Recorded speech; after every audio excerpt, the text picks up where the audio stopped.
हकीकत की जुबां सिद्दीक़ अकबर, सदाकत का बयां सिद्दीक़ अकबर, वो हक का तर्जुमा सिद्दीक़ अकबर, नबी का राज़दां सिद्दीक़ अकबर, कभी ना साथ छोड़ा मुस्तफ़ा का, जहां आका वहां सिद्दीक़ अकबर, महकता फूल गुलज़ारे नबी का, बहारे बेखज़ां सिद्दीक़ अकबर, नबी के नाम पर सब कुछ फ़िदा है, मोहब्बत का निशान सिद्दीक़ अकबर, नबी ने अज़मतें वो उनको बख्शी, ज़मी पर आसमां सिद्दीक़ अकबर, वो पहला यार महबूबे खुदा का, वकारे दिलबरां सिद्दीक़ अकबर, नियाज़ी मैं और उनके वस्फ़ लिखूं, कहाँ मैं और कहाँ सिद्दीक़ अकबर। अस्सलामु अलैकुम वरहमतुल्लाहि वबरकातुहू। मैं हूं मोहम्मद अब्दुल वदूद और आप देख रहे हैं आपका अपना स्टोरी टाइम।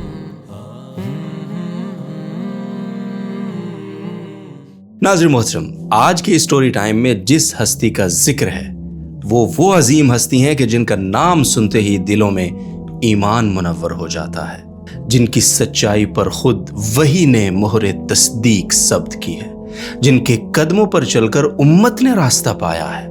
अतीकुर रसूल, साहिब मकाम, साया मुस्तफ़ा सल्लल्लाहु अलैहि वसल्लम, शेर गार सौर, नासिर इस्लाम, हामी दीन, वफादार रसूल, खलीफा बिला फसल, खलीफा राशिद, जिन्हें तारीख अबू बकर सिद्दीक रजी अल्लाह ताला अन्हो के मुबारक नाम से जानती है।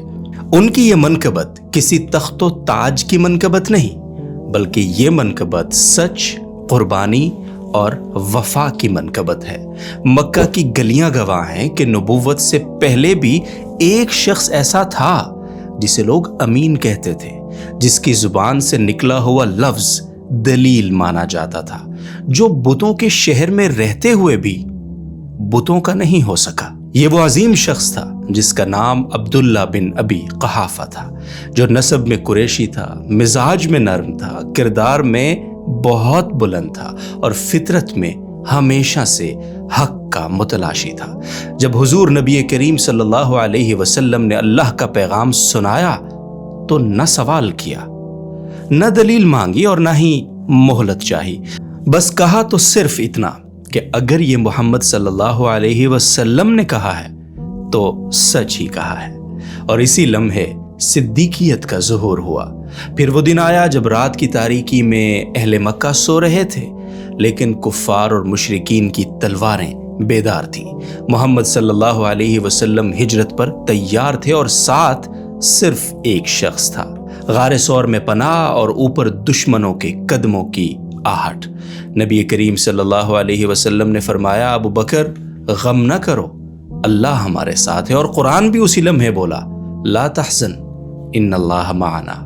और सिद्दीक रजी अल्लाह ताला अन्हु ने अर्ज किया, या रसूलल्लाह सल्लल्लाहु अलैहि वसल्लम, मुझे अपनी जान का गम नहीं, मुझे गम है तो सिर्फ आपकी सलामती का। और फिर इसी लम्हे कुरान ने सानी स्नैन कह के उस गम को मजीद हल्का कर दिया। मदीना में इस्लाम ने रियासत का रूप लिया और अबू बकर रजी अल्लाह ताला अन्हु हर लम्हा रसूलुल्लाह सल्लल्लाहु अलैहि वसल्लम के साथ थे। माल का सवाल आया तो सब कुछ हाजिर, जान का सवाल आया तो सबसे आगे, मशवरे का वक्त आया तो सबसे पुख्ता राय। वो साहिब सदका थे, वो फ़कीह उम्मत थे, वो हाफिज़ कुरान थे, मगर सबसे बढ़कर वो वफादार रसूल सल्लल्लाहु अलैहि वसल्लम थे। फिर वो घड़ी भी आई जिसका तसव्वुर भी रूह को लर्जा देता है। रसूलुल्लाह सल्लल्लाहु अलैहि वसल्लम दुनिया से पर्दा फरमा गए। मदीना सन्नाटे में डूब गया। लोग यकीन करने को तैयार नहीं थे। हज़रत उमर फारूक रजी अल्लाह ताला अन्हु तलवार हाथ में लिए खड़े हो गए और इसी हंगामे में एक आवाज़ थी जो बुलंद हुई कि जो मोहम्मद सल्लल्लाहु अलैहि वसल्लम की इबादत करता था वो जान ले कि मोहम्मद सल्लल्लाहु अलैहि वसल्लम विसाल फरमा गए हैं, और जो अल्लाह की इबादत करता है वो जान ले कि अल्लाह ताला हमेशा से हैं और हमेशा रहेंगे। इसी लम्हे उम्मत को सहारा मिला। वो मिंबर पर खड़े हुए और फरमाया, मैं तुम में सबसे बेहतर तो नहीं, इसलिए अगर मैं सीधा चलूं तो मेरा साथ देना, और अगर टेढ़ा हो जाऊं तो मुझे दुरुस्त कर देना। ये थी खिलाफत सिद्दीकी।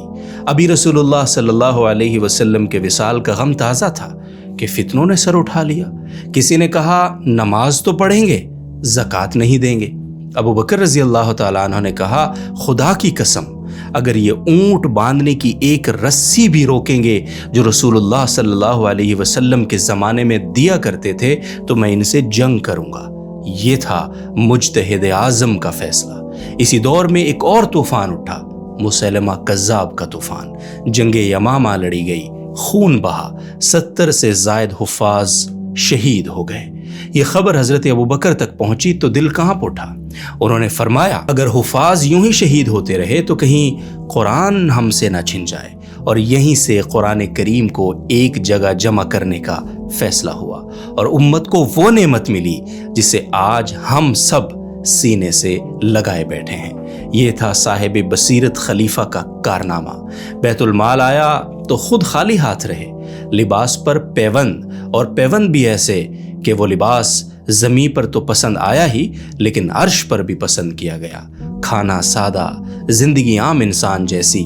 کیا صاحب بیت المال ایسا بھی ہو سکتا ہے؟ ایسا ہی تھا حضرت صدیق اکبر رضی اللہ تعالی عنہ کی صورت میں صاحب بیت المال، ایک ایسی ہستی کہ پوری دنیا کا حکمران ہوتے ہوئے بھی اس دل میں دنیا کی ذرہ برابر بھی وقت نہیں تھی۔ صرف 2 سال 2 مہینے اور چند دن، مگر ان دنوں میں اسلام کی جڑیں مضبوط ہو گئیں، ریاست مضبوط بنیادوں پر کھڑی ہو گئی، اور فاروق اعظم رضی اللہ تعالیٰ عنہ جیسے جانشین بھی تیار ہو گئے۔ جب آخری وقت آیا تو زباں پر یہی دعا، اے اللہ مجھے مسلمان اٹھانا اور نیک لوگوں میں شامل کرنا۔ یہ تھے ستارہ ہدایت، یہ تھے شمع ایمان، یہ تھے ابو بکر صدیق رضی اللہ تعالیٰ عنہ، بلکہ نبی کریم صلی اللہ علیہ وسلم کی دعوت پر سب سے پہلے لبیک کہنے والے پہلے مرد مسلمان، اور حضور کے وصال کے بعد اس امت کے پہلے سہارے۔ اور جب اس دنیا پہ گئے تو شاعر کے اسی شعر کا مصداق ہو گئے کہ پہنچی وہیں پہ خاک جہاں کا خمیر تھا۔ رضی اللہ تعالی عنہم اجمعین۔